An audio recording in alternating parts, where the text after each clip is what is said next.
Hello， 大家好呀，欢迎来到2026年的好治愈呀。今年是我们新年第一期节目，先给大家拜个早年，祝大家新年快乐。那今天我想来和大家聊一聊，我作为一个经常睡懒觉以及因为起不来床而迟到这样一个超级大批人，以及有一点点拖延症以及起床困难症的我，是怎么在今年开始做到早起看日出，而且我从1月4号开始到今天1月9日，我已经连续坚持6天了。我觉得对我自己的这个变化非常非常的惊讶，而且今年开始养成这个习惯是出于一个非常偶然的契机，并且呢感觉这个过程中快乐是多过于痛苦的，它让我觉得非常的有信心能够一直坚持下去，至少今年我觉得能坚持100天吧。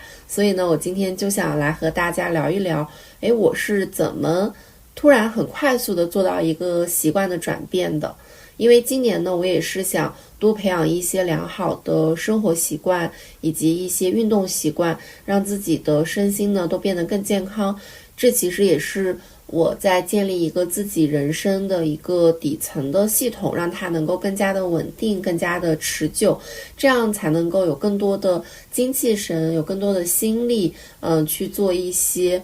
需要比较大的精神动力去追求的事情。那这个契机其实是一件很小很小的事情，就是有一天我在我们这边的闲置群里面看到有人在出一个桌椅当时刚好我的朋友有需要，我就帮他想说把这个桌椅给他收回来，然后我就加了出闲置的这个伙伴，然后他就说他明天就要走了，所以的话希望我们尽快去取。所以呢当时我就看到他的朋友圈还发了，就是他住的那个附近可以看日出嘛，我就在想，那如果我第二天一早就要去拿东西的话，我是不是可以顺便去看个日出呢？当然这一切的计划都是因为我非常的屁，我是想一出是一出，而且就是我想做可能立马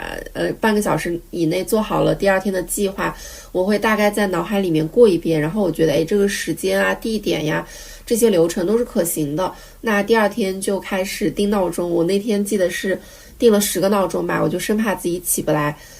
因为我已经跟别人约好了嘛，而且如果我心里面有一个很期待想去做的事情的话，我就会比较用心的去完成，然后会比较自律。但是如果你让我早起了之后我不知道这一天干嘛的话，可能就会又睡过去了。然后因为是第一天，所以也不太确定看日出的地点，然后我们就一路找一路看有没有能够比较开阔的地方。后来我们就找到了一个没有人的码头，但是也不确定能不能看到日出，但是我们就在那边等，然后等了大概5分钟，就看到对面的山连接着那个天空的部分变得越来越红了，然后那个太阳它就开始露头了，非常非常火红的一轮太阳，然后就从那个山的中间升起来，照在那个水面上，就会有那种波光粼粼的感觉。然后我就在那边蹦蹦跳跳的，非常的开心。因为我回想了一下，我每年看日出基本上也就看个1次吧，而且基本上还都是熬夜去看的，因为我真的是起不来床，起床对我来说真的是一件很困难的事情。但是经过那一天以后，我就对每一天的早起以及看日出都充满了动力。因为我发现我是一个不太自律的人，所以我不是用自律来逼自己去早起，而是呢去主动的给早起创造一些非常具有确定性的期待，同时呢也会有一些随机性，你也会期待有什么新的事情发生，今天会看到什么样的朝霞，会遇到什么样的日出也可能路上会遇到人，你跟他会聊什么，可能会产生一些什么新的神奇的故事。所以呢后来的每一天我们都打算去不同的地方看日出，这样每一天都会有新的期待，因为每一天都是未知的。而且因为我已经做了计划，所以你是有一定的确定性的，但是我又是非常灵活的，所以呢当天也会发生很多出其不意的事情。比如说这几天我每天看完日出都会做什么呢？值得一提的是，从今年开始，我每天都会写3件治愈小事，也就是说，当天会给我带来那种温暖的感觉，或者是记忆深刻的瞬间，以及一些很触动我的瞬间，我都会把它写在我的朋友圈里面，然后配上相关的照片。我觉得就有点像我的人生回忆的碎片和人生回忆录的感觉。我现在再去看我这些天的朋友圈的话，我那些很感动的、很治愈我的瞬间还是历历在目。就比如说第一天出门看日出，我就带好了毯子，然后看完日出之后呢，我就直接去到了沙滩上晒太阳，然后我还问了我的朋友要不要一起来，然后下午我的朋友也来加入我，然后我们就一起躺在那个沙滩上晒太阳。那天真的是足足的晒了有5个小时吧，就是从中午一直晒到晚上落日，真的是把自己晒得透透的。然后我还在沙滩上吃了猪脚饭，真的不一样的感觉，就是我吹着海风，然后什么也没有干，就是听着那个海浪的声音，然后晒着太阳吃猪脚饭，真的超级的美味。虽然它本身已经很美味了，但是有这些的加成，它就变得更加的好吃了。然后第二天呢，我们又去到了一个新的码头，还遇到了一些出海钓鱼的人，然后我们就跟他们聊了一下天，然后发现他们会在海上钓一整天的鱼。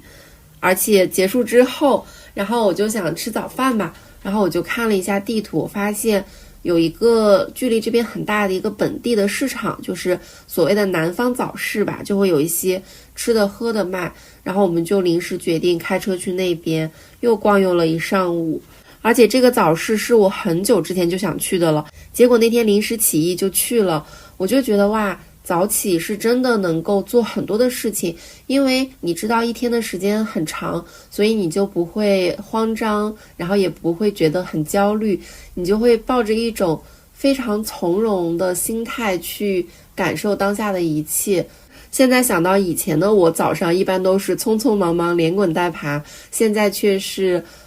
游刃有余，轻轻松松。这种转变也让我觉得非常的有成就感，所以我想把这个感受一直延续下去。所以呢，就是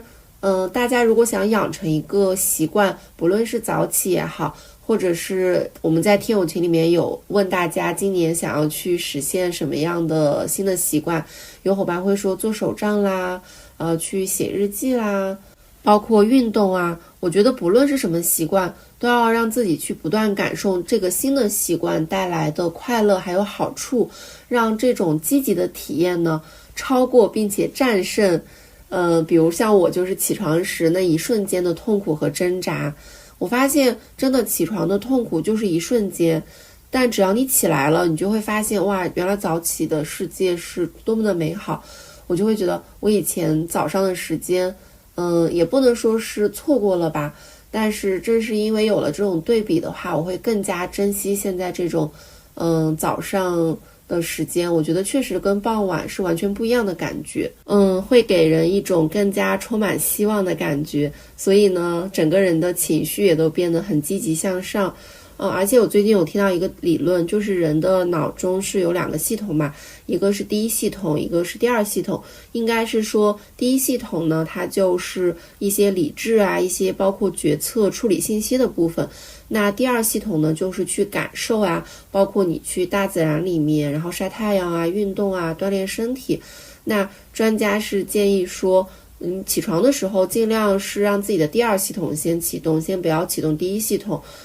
所以比如说之前中午起床的时候啊，那我就会先拿起手机就开始先刷一阵，对吧？然后再起床。这个时候你就会觉得哎呀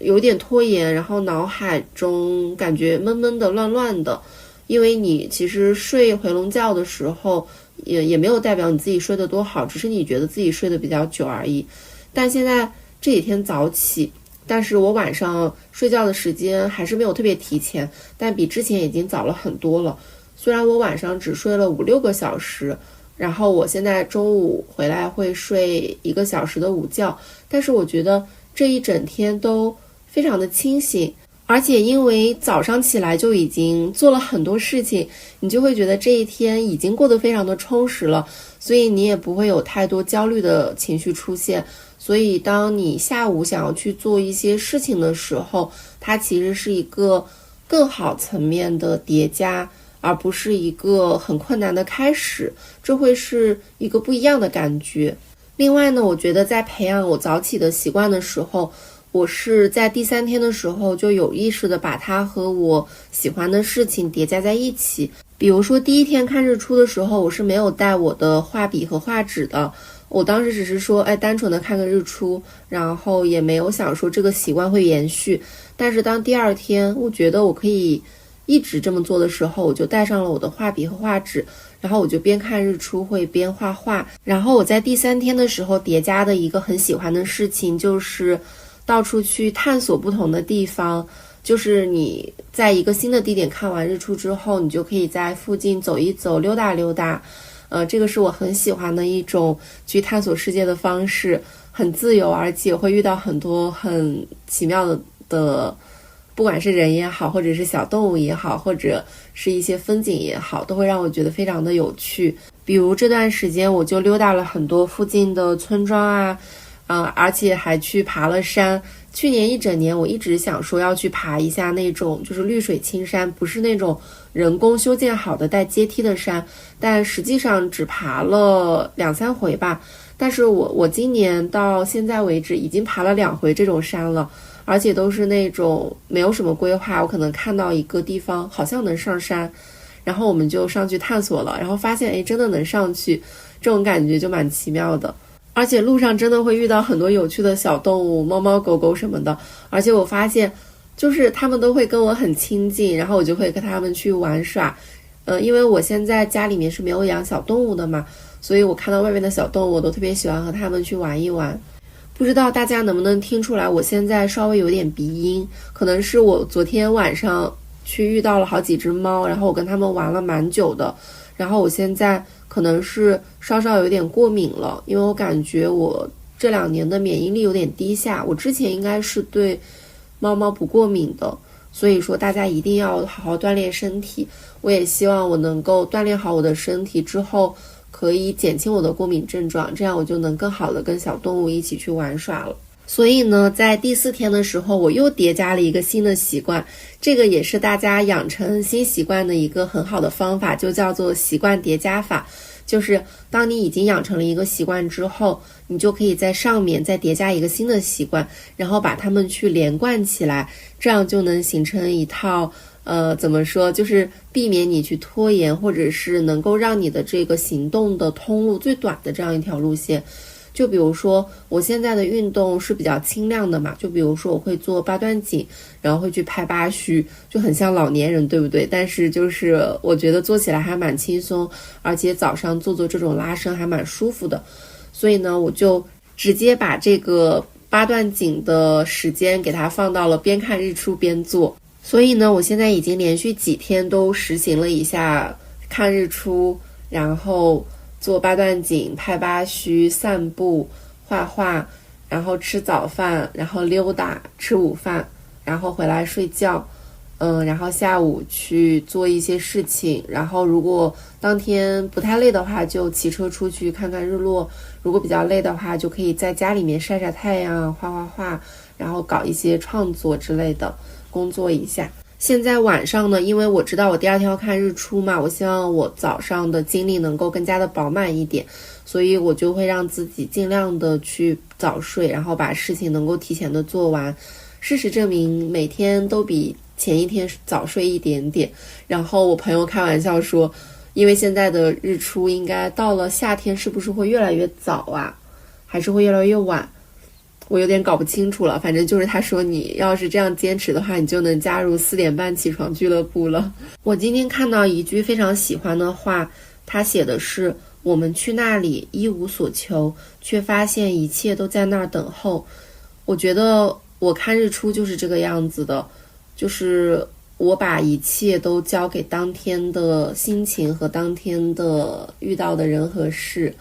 这让我觉得一种非常有失控感的掌控感。我不知道大家能不能理解我的这种感觉，就是正是因为我可以享受这种非常随机非常随遇而安，就是有点像是今天的这个太阳，今天的命运把我带到哪里，我就在哪里去享受这个日出，去享受当下遇到的所有的事情。看日出这个事情，它不仅仅只是一个自然现象，它更是带给了我一种非常从容的感觉。我之前因为比如说我一年可能只能看一次日出，或者是我只能做一件事情做得很少，所以我就会很珍惜。但是因为珍惜呢，就会产生一些焦虑，就会产生一些紧张。但是我现在知道这件事情我每天都能做，所以我也不是很着急。然后有的时候偶尔出门晚了，我觉得也无所谓，看不到太阳刚刚升起来，看到太阳在中间升起来也很好。在上一期节目里面，我不是有说，就是我今年想要做事的一个底层的一个原则是，我要轻松的去做一切的事情。我觉得看日出这个事情，虽然它是一件听起来很紧张的事情，但是它反而给了我一种从从容容、游刃有余的感觉。而且我发现，当你做了一件你之前觉得很困难的事情，到明天的话就7天，已经整整1周了，都连续没有间断，而且每一天都非常的顺利，非常的开心，你就会对自己的今年，甚至是你会对自己之后的人生都升起一股非常巨大的信心，会觉得你所有的事情都是可以做的，没有什么困难是可以把你打倒的，就是你可以 handle 一切，自然而然的行动力也会得到提升。就比如说我觉得今年我不要再那么去惯着自己了。之前我觉得我睡懒觉和睡回笼觉，就是我有点太惯着自己了，觉得我当时起不来，或者我当时想睡，那就睡吧，睡起来再说。但是我现在觉得反而我早起是对自己更好的一种方式，就是以前可能是过于溺爱自己了，我觉得我今年的话就是要学会更好的去爱自己，更正确的去爱自己，而不是说放任自己去做想做的一切事情。就比如说我可以去吃零食，但是我可能要有控制的吃，我也可以去休息，然后可以去看剧刷剧，但是一定要在我把今天我觉得很重要的一件事情做完的情况下。就比如说今天其实就是我重启了每周五去录制播客的这样一个计划。因为我刚开始的时候给自己定的就是我每周五要更新嘛，但是后来有一段时间因为各种各样的原因有的时候是因为自己觉得累了懒了，又或者是有一些时间觉得自己时间有点不够用，有点忙，然后我就跳过了那一周。说到这里，我突然觉得我今天开始录播客的感觉也跟早起很像，就是这种录播客其实是我很喜欢的一种和大家去沟通和分享的方式。这种给我带来的快乐以及好处，我觉得是远远大过于就是我在录制前开启按钮那一瞬间的纠结，或者说是一些焦虑以及一些拖延。但是当你开始了之后，一切都变得很顺利，而且很多话他自己就从嘴里说出来了，非常的神奇。还想和大家分享我今天看完日出往回走的一件事，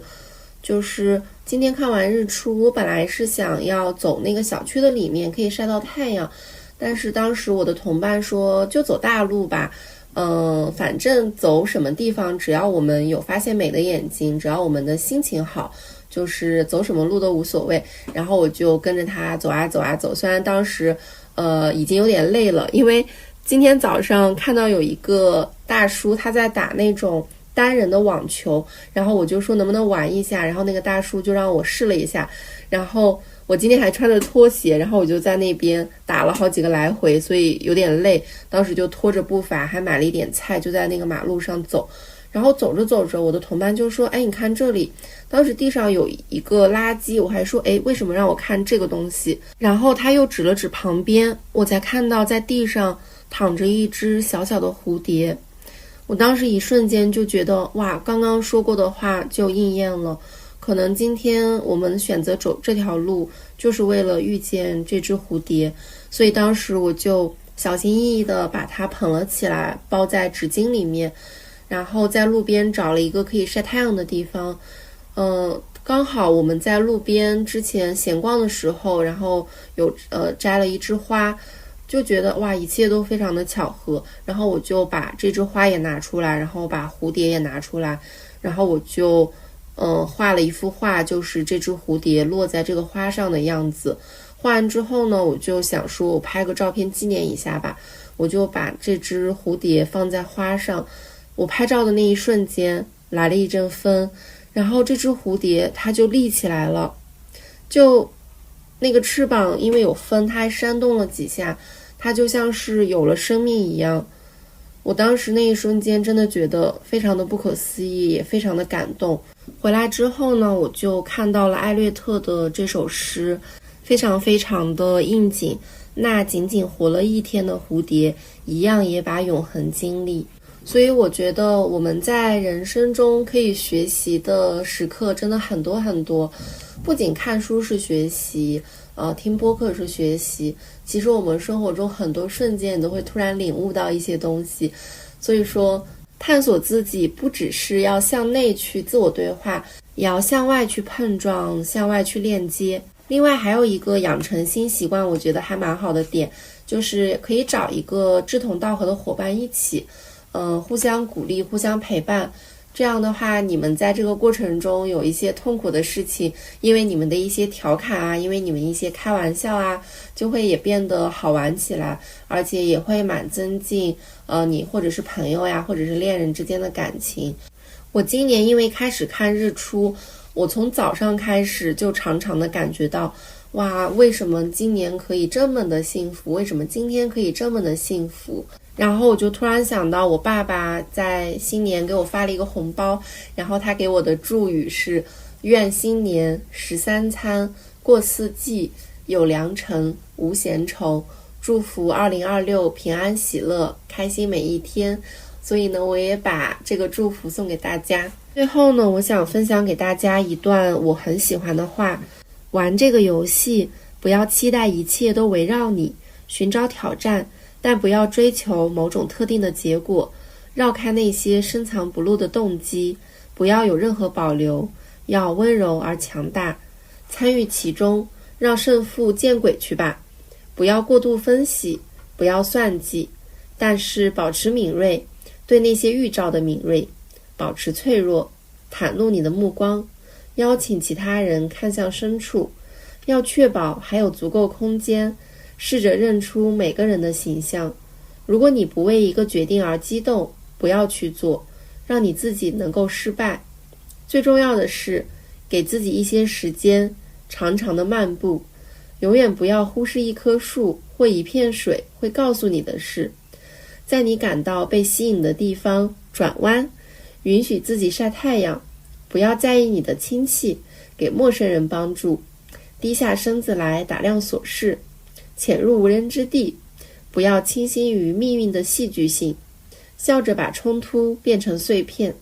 展示你真正的色彩，直到你被证明是对的。叶子的窸窣作响变得甜美，在那些村子里游荡。这句话是我在1月3号的时候看到的，然后在晚上的22点36分，我把它发在了我的朋友圈，然后在1月4号我就开始了日出。